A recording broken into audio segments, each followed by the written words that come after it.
Ang una mong gagawin mo, paglipat mo dito mamaya, syempre, hahanapin mo yung maging komportable ka sa upo mo. Okay, uupo ka ng komportable ang pagsandal mo, no? So ngayon, pag apak mo lang clutch, lubog ang clutch na sagad, pag hindi ka komportable sa pagbitaw or paglubog, mag-a-adjust ka ngayon. Alam mo na pag-a-adjust ito? Ganito, ha? Yan. Ang una mong hahanapin na maging komportable ka dito, Mark, ay itong sa clutch, no? Yan. So kailangan ito, sagad talaga lagi. So ang pag-manage kay clutch, Mark, lubog, no? Tulak. Yan, ganito. Laging sagad, sir? Sagad. Laging sagad yan, no? Ang iaapak mo lang or ipangtutulak mo lang sa clutch, yung pinakatip mo. Yan, no? Hindi pwede dito sa gitna. No, huwag dito sa gitna mo ilalagay ang pedals mo, no?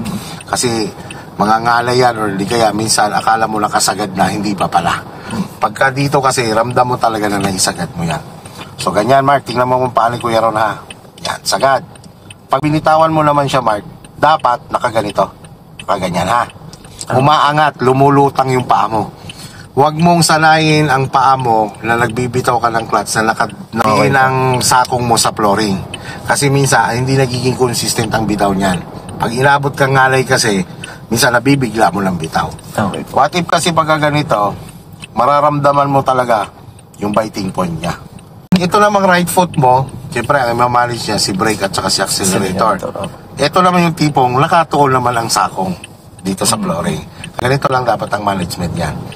Brake, gas, brake, gas. Okay. Yan. So, huwag mo siyang iangat-angat.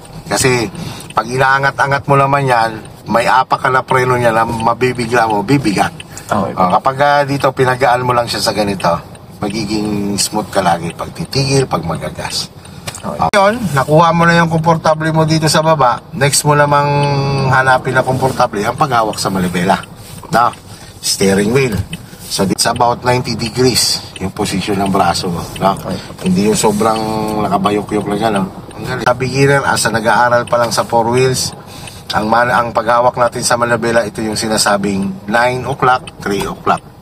And then, pwede rin naman mag-10 to pagka yung padiretso na. No? Yan. So, ang paghawak naman kasi ng malibela, Mark, sa beginner, yan yung ating sinasabi. Pero pag sanay ka na kasi, nagagamit mo na yun, nagaganyan-ganyan ka na, walhal na lang, no? Nagiging chill ka na lang, naging relax na.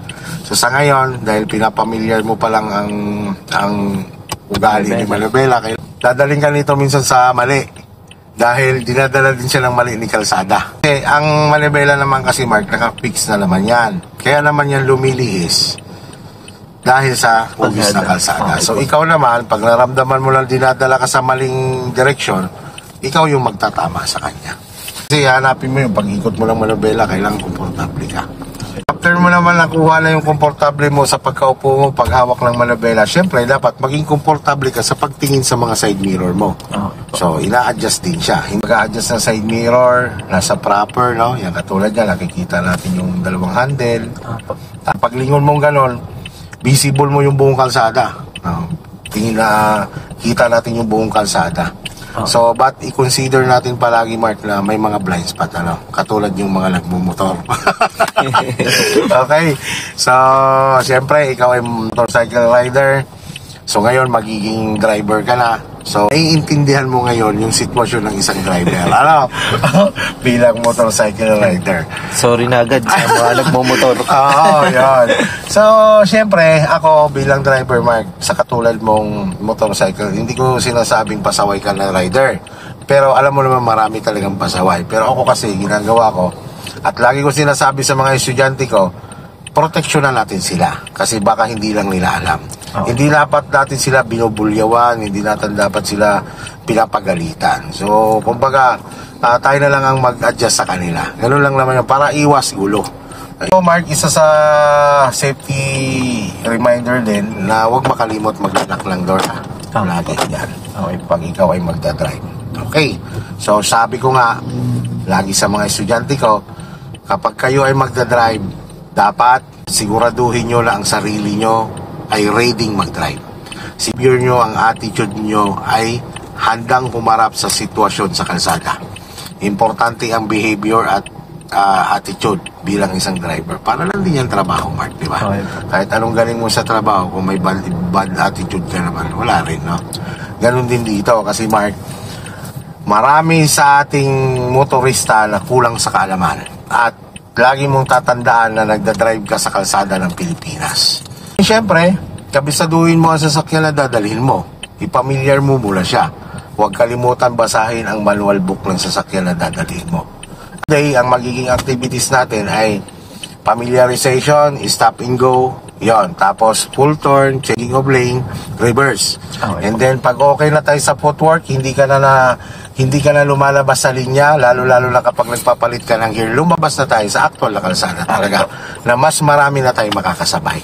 Okay, but before natin gawin yon, syempre dito, aralin muna natin siya dito. Basics, okay. Mahirap kasi yung sumalang agad tayo doon. Apo. Kasi mas nakaka-pressure pag marami ng kasabay, lalo na kapag baguhan pa lang, ano? Yung itong mga bagay na to, alam mo na, no? So, ito si hazard na.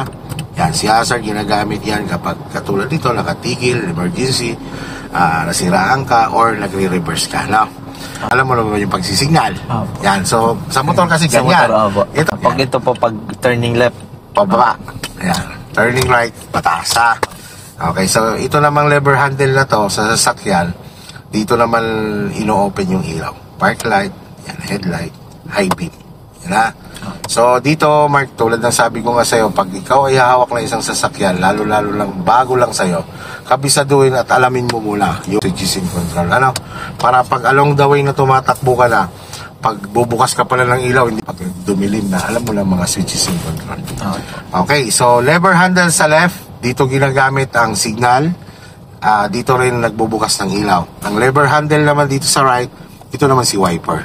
Na, si wiper naman, siyempre ginagamit ito pag umuulan. But, pwede mo rin siyang gamitin kahit di umuulan. Pag gusto mo linisin ang windshield mo, gamitin mo wiper mo, but make sure na kapag walang ulan or tuyo, init at gusto mo siyang i-wiper, kailangan lagyan mo siyang tubig. Ganito ang paglagay ng tubig yan.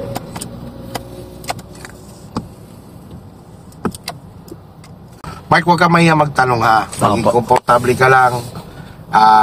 Huwag mong isipin na kapag nagkamali ka ay magagalit ako. Hindi, walang ganon. Kaya ka nga nandito para mag-aral, di ba?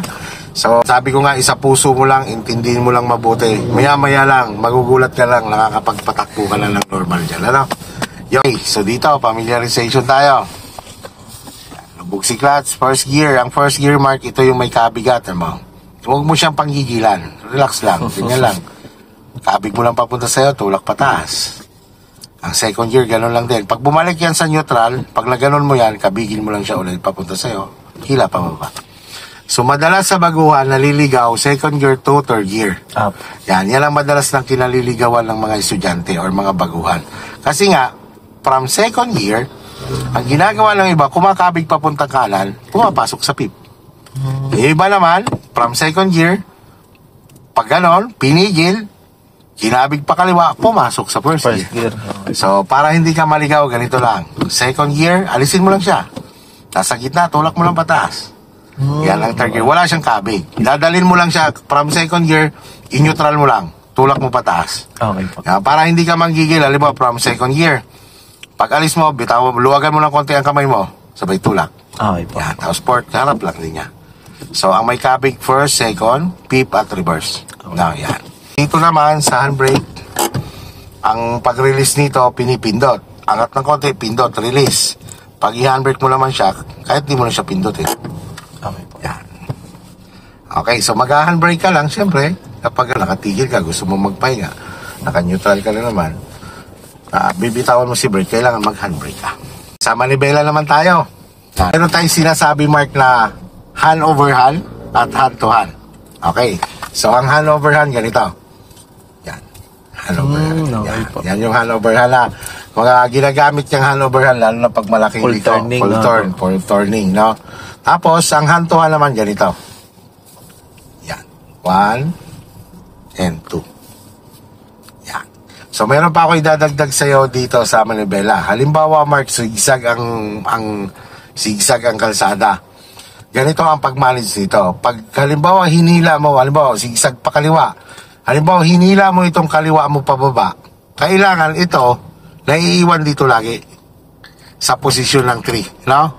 Kasi para pag halimbawa itong paghila mo sa kaliwa ay nagkulang pa, kailangan mo magdagdag, at least makasuporta ito. Ganyan. Tapos ito, babalik naman dito. Yan. Tapos pag halimbawa naman, babalik mo naman siya sa kanan, habang hinihila mo itong kanan, ito naman, nakaposisyon naman siya dito. Yan. So, yung hand to hand lang ang gagamitin mo pag zigzag.